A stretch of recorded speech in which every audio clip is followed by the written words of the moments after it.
মানে মই এটা কথা আপোনালোকক খাটাংকে কওঁ, অসমীয়া মানুহে যে এই উচ্ছেদক লৈ হিমন্ত বিশ্ব শৰ্মাক ছাপোৰ্ট দি আছে, বহুত অসমীয়া আমাৰ খিলঞ্জীয়া মানুহে এইটো একেবাৰে নিজৰ ভৰিত নিজে কুঠাৰ মাৰিছে।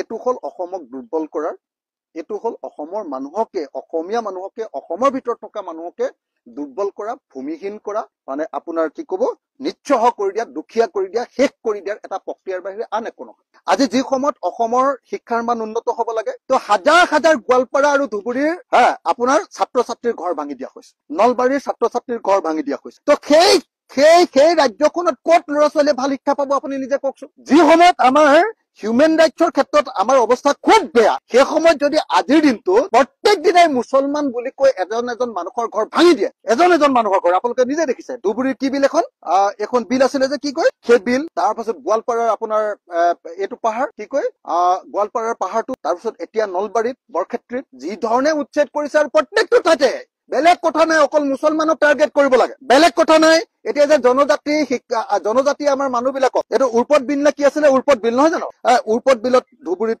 আপোনাৰ হেৰি কৰিছে, উচ্ছেদ কৰিছে, কি উৰ্পদ বিল নে কি আছিলে পাহৰিলাম বিলখনৰ নাম, সেই বিলত উচ্ছেদ কৰিছে, ৰাক্ষসখিনি পাহাৰত উচ্ছেদ কৰিব।